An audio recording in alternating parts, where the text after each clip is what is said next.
श्री गुरु गीता तीसरा अध्याय। भगवान शिव कहते हैं, हे पार्वती, हे सुमुखी, अब सकामियों के लिए जप करने के स्थानों का वर्णन करता हूँ। सागर या नदी के तट पर, तीर्थ में, शिवालय में, विष्णु की या देवी के मंदिर में, गौशाला में, सभी शुभ देवालयों में, वट वृक्ष के या आंवले के वृक्ष के नीचे, मठ में, तुलसी वन में, पवित्र निर्मल स्थान में, नित्यानुष्ठान के रूप में अनासक्त रहकर मौन पूर्वक इसके जप का आरंभ करना चाहिए। जप से जय प्राप्त होता है तथा जप की सिद्धि रूप फल मिलता है। जपानुष्ठान के काल में सब नीच कर्म और निंदित स्थान का त्याग करना चाहिए। शमशान में, भिल, वट वृक्ष या कनक वृक्ष के नीचे और आम्र वृक्ष के पास जप करने से सिद्धि जल्दी होती है। हे देवी, कल्प पर्यंत के करोड़ों जन्मों की यज्ञ, व्रत, तप और शास्त्रोक्त क्रियाएं, ये सब गुरुदेव के संतोष मात्र से सफल हो जाती हैं। भाग्य ही, शक्ति ही और गुरु सेवा से विमुख जो लोग इस उपदेश को नहीं मानते, वे घोर नरक में पड़ते हैं। जिसके ऊपर श्री गुरुदेव की कृपा नहीं है, उसकी विद्या, धन, बल और भाग्य निरर्थक है। हे पार्वती, उसका अधःपतन होता है। जिसके अंदर गुरु भक्ति हो, उसकी माता धन्य है, उसका पिता धन्य है, उसका वंश धन्य है, उसके वंश में जन्म लेने वाले धन्य हैं। समग्र धरती माता धन्य है। शरीर, इंद्रियां, प्राण, धन, स्वजन, बंधु बांधव, माता का कुल, पिता का कुल, ये सब गुरुदेव ही हैं। इसमें संशय नहीं है। गुरु ही देव है, गुरु ही धर्म है, गुरु में निष्ठा ही परम तप है। गुरु से अधिक और कुछ नहीं है।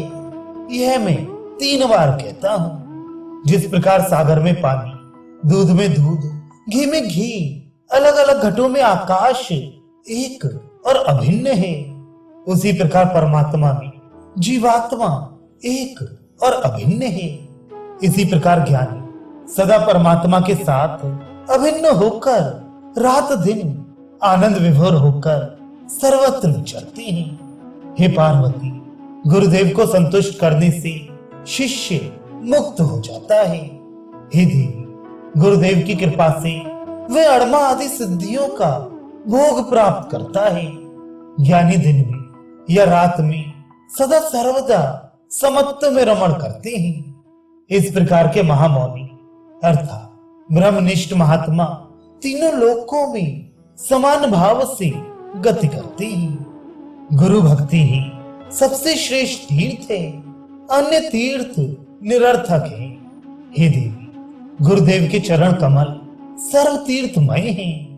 हे देवी, हे प्रिय, कन्या के भोग में रत, स्व स्त्री से विमुख पर स्त्री गामी, ऐसे बुद्धि शून्य लोगों को मेरा ये आत्म प्रिय परम भोग मैंने नहीं कहा। अभक्त, कपटी, धूर्त, पाखंडी, नास्तिक इत्यादि को ये गुरु गीता कहने का मन में सोचना तक नहीं। शिष्य के धन को अपहरण करने वाले गुरु तो बहुत हैं, लेकिन शिष्य के हृदय का संताप हरने वाला एक गुरु भी दुर्लभ है, ऐसा मैं मानता हूँ। जो चतुर हो, विवेकी हो, अध्यात्म के ज्ञाता हो, पवित्र हो तथा निर्मल मानस वाले हो, उनसे गुरुत्व शोभा पाता है।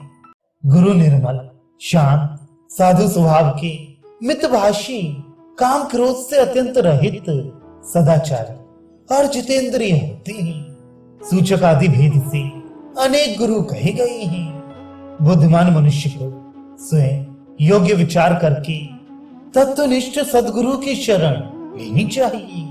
हे देवी, वर्ण और अक्षरों से सिद्ध करने वाले वाह्य लौकिक शास्त्रों का जिसको अभ्यास हो, वह गुरु सूचक गुरु कहलाता है। हे पार्वती, धर्म अधर्म का विधान करने वाली, वर्ण और आश्रम के अनुसार विद्या का प्रवचन करने वाले गुरु को तुम वाचक गुरु जानो। पंचाक्षरी आदि मंत्रों का उपदेश देने वाले गुरु बोधक गुरु कहलाते हैं। हे पार्वती, प्रथम 2 प्रकार के गुरुओं से यह गुरु उत्तम है। मोह, मारण, वशीकरण आदि तुच्छ मंत्रों को बतलाने वाले गुरु को तत्वदर्शी पंडित निषिद्ध गुरु कहते हैं। हे प्रिय, संसार अनित्य और दुखों का घर है, ऐसा समझाकर जो गुरु वैराग्य का मार्ग बतलाते हैं वे विहित गुरु कहलाते हैं। हे पार्वती, तत्त्वमसि आदि महावाक्यों का उपदेश देने वाले तथा संसार रूपी रोगों का निवारण करने वाले गुरु कारणाख्य गुरु कहलाते हैं। सब प्रकार के संदेहों का जड़ से नाश करने में जो चतुर हैं, जन्म मृत्यु तथा भय का जो विनाश करते हैं वे परम गुरु कहलाते हैं, सदगुरु कहलाते हैं। अनेक जन्मों की किए हुए पुण्यों से ऐसे महागुरु प्राप्त होते हैं। उनको प्राप्त कर शिष्य पुनः संसार बंधन में नहीं बंधता, अर्थात मुक्त हो जाता है। हे पार्वती, इस प्रकार संसार में अनेक प्रकार के गुरु होते हैं। इन सब में एक परम गुरु का ही सेवन सब प्रयत्नों से करना चाहिए। पार्वती ने कहा, प्रकृति से ही मोह, मृत्यु से भयभीत, सत्कर्म से विमुख लोग यदि दैव योग से निषिद्ध गुरु का सेवन करें तो उनकी क्या गति होती है। श्री महादेव जी बोले, निषिद्ध गुरु का शिष्य दुष्ट संकल्पों से दूषित होने के कारण ब्रह्म प्रलय तक मनुष्य नहीं होता, पशु योनि में ही रहता है। हे देवी, इस तत्व को ध्यान से सुनो। मनुष्य जब विरक्त होता है तभी वह अधिकारी कहलाता है, ऐसा उपनिषद कहती है। अर्थात दैव योग से गुरु प्राप्त होने की बात अलग है और विचार से गुरु चुनने की बात अलग है। अखंड एक रस, नित्य मुक्त और निरामय ब्रह्म जो अपने अंदर ही दिखाते हैं वे ही गुरु होने चाहिए। हे पार्वती, जिस प्रकार जलाशयों में सागर राजा है उसी प्रकार सब गुरुओं में से ये परम गुरु राजा है। मोह आदि दोषों से रहित, शांत, नित्य तृप्त, किसी के आश्रय रहित अर्थात स्वाश्रयी ब्रह्मा और विष्णु के वैभव को भी तृणवत समझने वाले गुरु ही परम गुरु हैं। सर्वकाल और देश में स्वतंत्र, निश्चल, सुखी, अखंड एक रस के आनंद से तृप्त ही सचमुच परम गुरु हैं। द्वैत और अद्वैत से मुक्त, अपने अनुभव रूप प्रकाश वाले, अज्ञान रूपी अंधकार को छेदने वाले और सर्वज्ञ ही परम गुरु हैं। जिनके दर्शन मात्र से मन प्रसन्न होता है, अपने आप धैर्य और शांति आ जाती है, वे परम गुरु हैं। जो अपने शरीर को शव समान समझते हैं, अपने आत्मा को अद्वय जानते हैं, जो कामनी और कंचन के मोह का नाश करता है, वे परम गुरु हैं। हे पार्वती, सुनो, तत्वज्ञ 2 प्रकार के होते हैं, मौनी और वक्ता। हे प्रिय, इन दोनों में से मौनी गुरु के द्वारा लोगों को लाभ नहीं होता, परंतु वक्ता गुरु भयंकर संसार सागर को पार कराने में समर्थ होता है, क्योंकि शास्त्र, युक्ति, तर्क और अनुभूति से वे सर्व संशयों का छेदन करते हैं। हे देवी, गुरु नाम के जप से अनेक जन्मों के इकट्ठे हुए पाप भी नष्ट होते हैं, इसमें अणु मात्र संशय नहीं है।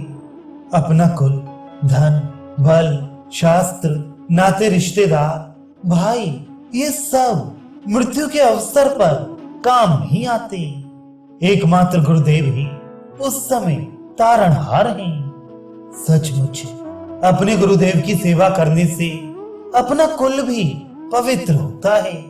गुरुदेव के तर्पण से ब्रह्मा आदि सब देव तृप्त होते हैं। हे देवी, स्वरूप के ज्ञान के बिना किए हुए जब तक आदि सब कुछ नहीं किए हुए के बराबर हैं। बालक के बकवाद के समान व्यर्थ हैं। गुरु दीक्षा से विमुख रहे हुए लोग भ्रांत हैं, अपने वास्तविक ज्ञान से रहित हैं। वे सचमुच पशु के समान हैं, परम तत्व को वे नहीं जानते। इसलिए हे प्रिय, कैवल्य की सिद्धि के लिए गुरु का ही भजन करना चाहिए। गुरु के बिना मूढ़ लोग उस परम पद को नहीं जान सकते। हे श्री, गुरुदेव की कृपा से हृदय की ग्रंथि छिन्न हो जाती है, सब संशय कट जाते हैं और सब कर नष्ट हो जाते हैं। वेद और शास्त्र के अनुसार विशेष रूप से गुरु की भक्ति करने से गुरु भक्त घोर पाप से भी मुक्त हो जाता है। दुर्जनों का संग त्याग कर पाप कर्म छोड़ देने चाहिए। जिसके चित्त में ऐसा चिन्ह देखा जाता है, उसके लिए गुरु दीक्षा का विधान है। चित्त का त्याग करने में जो प्रयत्नशील है, क्रोध और गर्व से रहित है, द्वैत भाव का जिसने त्याग किया है, उसके लिए गुरु दीक्षा का विधान है। जिसका जीवन इन लक्षणों से युक्त हो, निर्मल हो, जो सब जीवों के कल्याण में रत हो, उसके लिए गुरु दीक्षा का विधान है। हे देवी, जिसका चित्त अत्यंत परिपक्व हो, श्रद्धा और भक्ति से युक्त हो, उसे यह तत्व सदा मेरी प्रसन्नता के लिए कहना चाहिए। सत्कर्म के परिपाक से शुद्ध हुए चित्त वाले बुद्धिमान साधक को ही गुरु गीता प्रयत्न पूर्वक कहनी चाहिए। नास्तिक, कृतघ्न, दंभी, शठ, अभक्त और विरोधी को यह गुरु गीता कदापि नहीं कहनी चाहिए। स्त्री लंपट, मूर्ख, काम वासना से ग्रस्त चित्त वाले तथा निंदक को गुरु गीता बिल्कुल नहीं कहनी चाहिए। एक अक्षर मंत्र का उपदेश करने वाले को जो गुरु नहीं मानता, वह 100 जन्मों में कुत्ता होकर फिर चांडाल की योनि में जन्म लेता है। गुरु का त्याग करने से मृत्यु होती है, मंत्र को छोड़ने से दरिद्रता आती है और गुरु एवं मंत्र दोनों का त्याग करने से रौरव नरक मिलता है। शिव के क्रोध से गुरुदेव रक्षण करते हैं, लेकिन गुरुदेव के क्रोध से शिव जी रक्षण नहीं करते। अतः सब प्रयत्न से गुरुदेव की आज्ञा का उल्लंघन नहीं करना चाहिए। 7 करोड़ महामंत्र विद्यमान हैं, वे सब चित्त को भ्रमित करने वाले हैं। गुरु नाम का 2 अक्षर वाला मंत्र एक ही महामंत्र है। हे देवी, मेरा ये कथन कभी मिथ्या नहीं होगा, वह सत्य स्वरूप है।